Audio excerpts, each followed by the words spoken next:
Yeah, it was not. To be honest, I was not frustrated or because everyone has seen the weather. So yeah, it was strange. We wanted to start, then the national anthem was singing, and after that, directly to go in and then to wait in the locker room 1.5 hour. So yeah, it was tough the situation, but everything is okay. So we trained yesterday. Um, our training we had yesterday our training session, today our pre-match training, and then we have to be ready then again for tomorrow against Philly. Next, go to Anthony.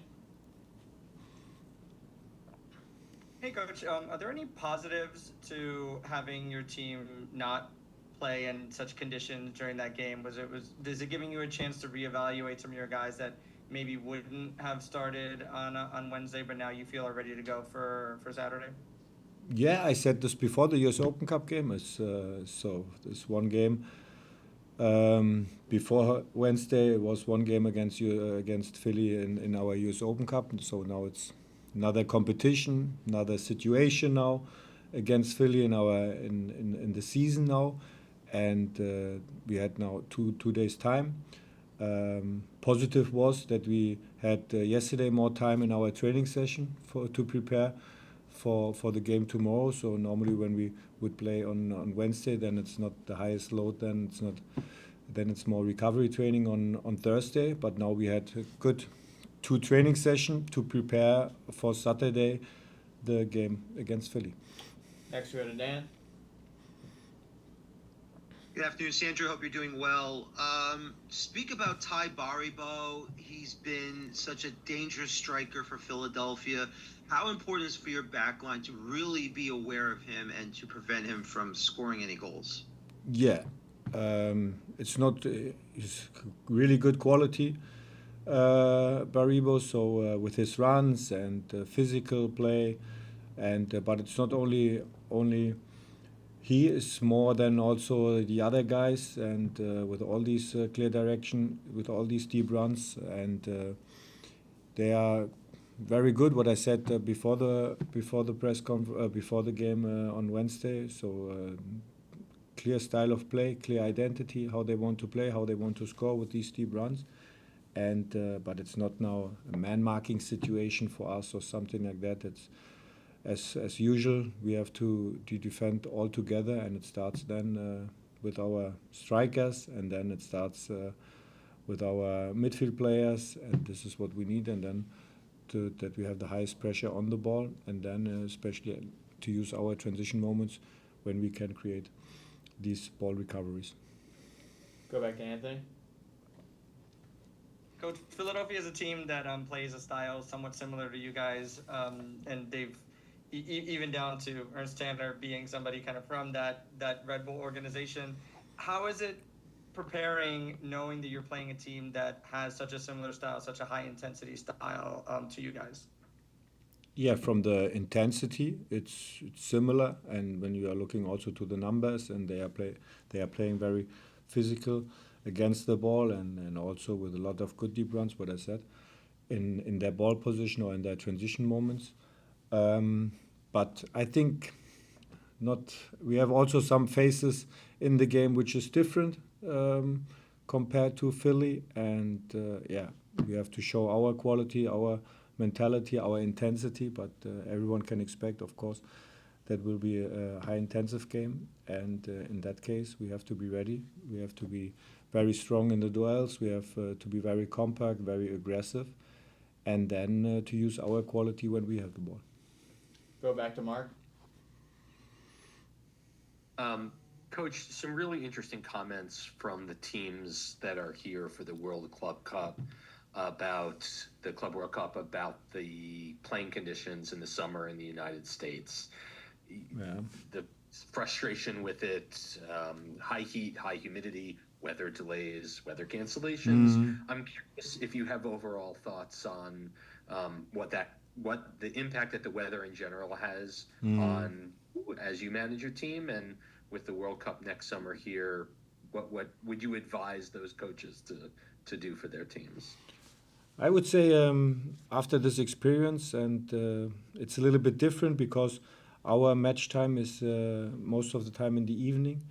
So, but when you are looking now to the Club World Cup and then to next year to the World Cup, I think the game time it's an issue, to be honest. So when you start at 12 p.m. and the climate, and it's so hot, then it's really difficult to play, and it's also very difficult to see then a really good game, and we expect that especially in the World Cup or in the Club World Cup, but it's not possible, to be honest, when you're playing at 12 p.m. or 1 p.m. That's it's tough for the guys, for the players, and also the rule, and it's not an MLS rule or something like that. I think it's also frustrated for the people, for the crowds, for the players, for the coaches, when you have then this break with thunderstorm or something like that. So I think I would say, and this is my suggestion, then that we maybe have to change this rule. So because, for example, on Wednesday, that can happen, because then it was also not able to play on the field. That can happen. So, but I'm not sure when you have 6, 7, 8 miles around the stadium that you have immediately then the break in the game. I think then it's also very frustrated, and also for the crowds, and they are looking for the forecast, and then they are seeing, oh, could be thunder, could be raining, I'm not coming in the stadium, and something like that. And I think this is what we have to improve altogether, and then I'm pretty sure it will be great next year, the World Cup. You have seen it as well today in this year, the Club World Cup. The last couple of weeks we have seen also great games. So, but I think some space for improvements, but that's normal. And then hopefully to take this experience for next year for the World Cup here in our country. Next we go to Dan. Sandro, talk about Dylan Nealis. You've had him on the bench the last 2-3 matches, including the rain out on Wednesday in the Open Cup. How is his progress right now? Is he able to be subbed in, or just for now he's morale support on the bench? No, we expect from everyone who's sitting on the bench that he's then directly be ready. So, but I agree, it was a little bit longer, his injury was some couple of weeks, and then he was the first time on the bench in San Jose, and then also on Wednesday he would be on the bench. So, and tomorrow he's ready, and then we will see his starting lineup or an option from the bench. Yeah, I think some of us expected it, kind of looking at the weather radar beforehand, and I think it was 2 years ago in Philly, we were playing the Leagues Cup, and the game got suspended. So some of us were talking about that beforehand and kind of expected it. But, once we were out there warming up right after the national anthem, we were ready to go. And unfortunately, we couldn't play. But I think the game got pushed back to beginning of August. And we're moving on to this one, and we're focusing on the league right now. So we're pumped for tomorrow. Next we go to Dan.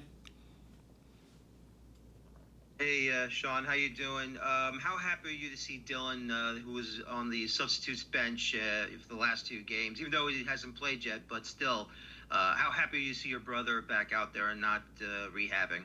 Yeah, it's great to see him out there, especially, seeing him buzzing in practice. I think he's been practicing real well, competing hard. And, I think when we have guys competing well in practice, it elevates the whole team, and I think he'll get his shot. We have a lot of games coming up, a lot of midweek games, and then we have the Leagues Cup next month, so we need everyone fresh, need everyone healthy, and I think he's one of the guys that will get his chance soon.